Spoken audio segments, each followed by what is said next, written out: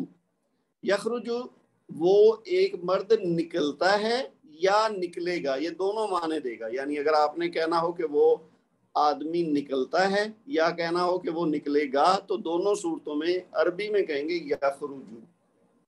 یہ جسٹ فعل کی مثال کے طور پر بتایا جا رہا ہے، ورنہ ان چیزوں کو کیسے یہ بنتے ہیں لفظ اور ان کا یہ ناصرہ کیسے بنے گا اور یخرجو کیا ہے، یہ اپنے مقام پہ جا کے اس کی تفصیل ہم ساری پوری سیکھیں گے۔ فی الحال آپ مثال کے طور پر یعنی اس کو سمجھ لیں کہ بس یہ فعل کی مثال ہے کہ ناصرہ ماضی کا ہے، یخرجو حال بھی ہے اور مستقبل بھی ہے۔ تو یہ دوسری مثال ہوگی فعل کی۔ اور تیسری مثال ہے داخلہ، وہ ایک مرد داخل ہوا، یہ بھی ماضی ہے۔ تو یہ تین مثالیں ہو گئی فعل کی یعنی ورب کی۔ اب جو تیسری اور آخری قسم ہے کلمہ کی وہ ہے حرف۔ اچھا، حرف ایسا کلمہ ہے جسے جب تک کسی دوسرے کلمہ سے نہ ملایا جائے اس کے معنی پورا طرح سمجھ نہیں آتے۔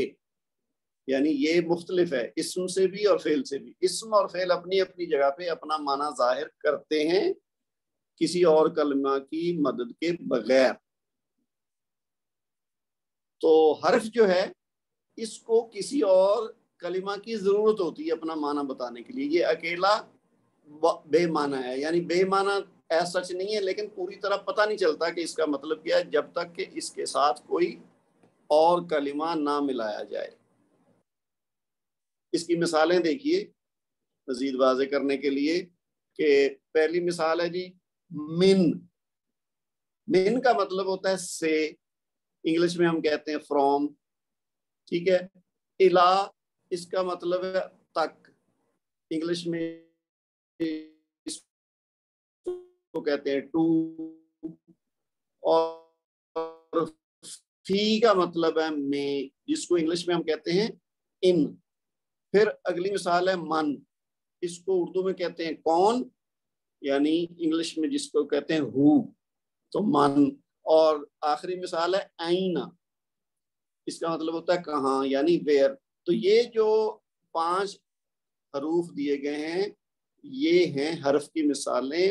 اور آپ نے دیکھا ہوگا کہ یہ پانچوں کے پانچے ایسے حروف ہیں ان کا اپنے طور پر کچھ بات پوری واضح نہیں ہو رہی، سے تک میں کون اور کہاں، لیکن اب انہی حروف کو اگر ہم کسی اور کے ساتھ ملا دیں، کسی کلمہ کے ساتھ ملا دیں تو پھر یہ اپنا معنی واضح کر دے گا۔ جیسے نیچے دیکھیے لکھا ہوا ہے من البیتی، اب وہی جو من تھا نا اوپر من، اس کے ساتھ البیت لگا ہے، بیت کہتے ہیں گھر کو، تو من البیتی گھر سے۔ اب یعنی وہ سے جو ہے نا وہ اپنے معنی دے رہا ہے کہ یعنی گھر سے، فرام دا ہوم، کہ یعنی کوئی بات کرنا چاہے اور وہ کہے کہ جی میں گھر سے آفس جا رہا ہوں، تو اب وہ جو سے کا لفظ بیچ میں آیا ہے نا وہ اپنے معنی دے رہا ہے کہ کیا اس سے مراد ہے۔ لیکن اگر خالی کوئی کہے سے تو اس سے کوئی پتہ نہیں چلے گا۔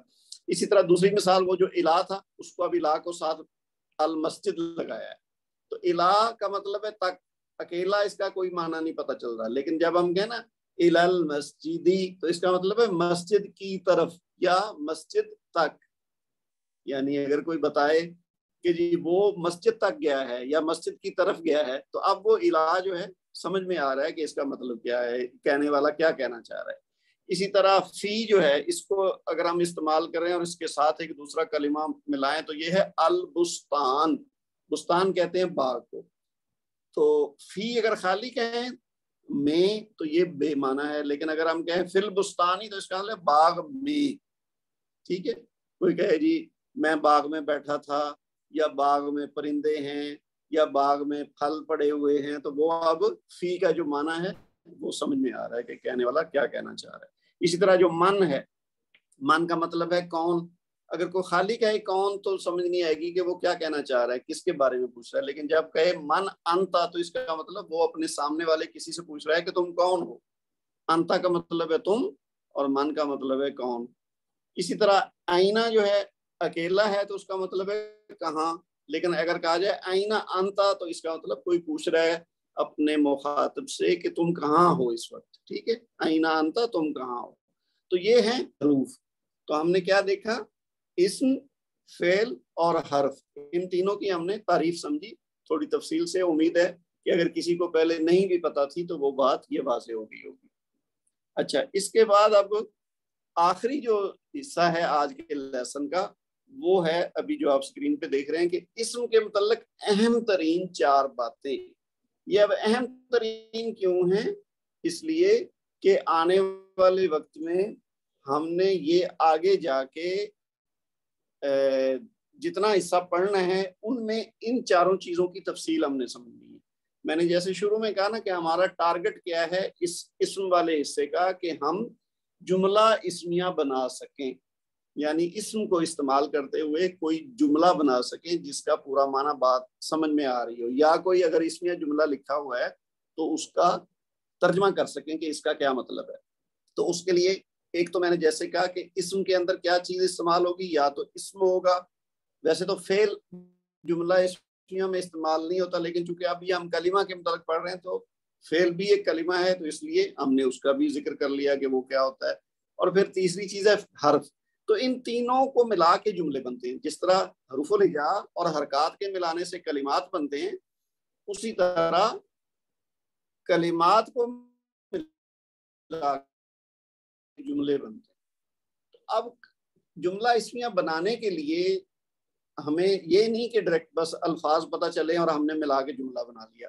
جملہ بنانے کے لیے ظاہر کچھ قواعد ہوتے ہیں کہ اس میں کچھ چیزوں کا خیال رکھا جاتا ہے، ورنہ ہم اگر اپنی مرضی سے جملے بنائیں گے تو وہ صحیح بھی بن سکتا ہے لیکن غلط بھی بن سکتا ہے۔ جب اگر ہمیں رول نہیں پتا ہوں گے تو ہم پھر وہ تکے لگائیں گے تو وہ جملہ ممکن ہے زیادہ چانس ہے کہ غلط بنے گا۔ اس میں کوئی مذکر کو ہم مؤنث بنا دیں گے، واحد کو جمع بنا دیں گے، جمع کو واحد بنا دیں گے، ٹھیک ہے۔ تو یہ چیزیں جب تک ہمیں پتہ نہیں ہوں گی تو تب تک ہم جملہ صحیح نہیں بنا سکیں گے۔ تو اس کے لیے ہم نے کیا سیکھنا ہے، یہ 4 چیزیں ہیں جو بڑی اہم ہیں، ان کا ہمیں پتہ ہونا چاہیے۔ پہلی چیز کیا ہے، اس کو کہتے ہیں جی وسعت۔ وسعت کا مطلب یہ ہے نکرہ یا معرفہ، یعنی اسم یا تو نکرہ ہوگا یا معرفہ ہوگا۔ پچھلی کلاس میں ہمارے ایک ساتھی نے سوال کیا تھا کہ جی یہ جو الحرکات لکھا ہوا ہے، یہ 7 الف لام اور اگر ہو یا نہ ہو تو اس سے کیا فرق پڑے گا، کیسے پتہ چلے گا؟ حرکات بھی تو لکھا ہوتا ہے اور الحرکات بھی لکھا ہوتا ہے، تو وہ اس بات سے اس کا تعلق ہے کہ یعنی یہ جو معرفہ ہے نا وہ الف لام والا ہوگا تو معرفہ ہوگا، اور الف لام کے بغیر ہوگا تو نکرہ ہوگا۔ لیکن ابھی ہم نے اس کی تفصیل ساری پڑھنی ہے، بہت زیادہ ڈیٹیل میں پڑھیں گے۔ فی الحال ہم اس کی 4 قسمیں دیکھ رہے ہیں، یا 4 جو اہم اس کے نا حصے ہیں اسم سے متعلق،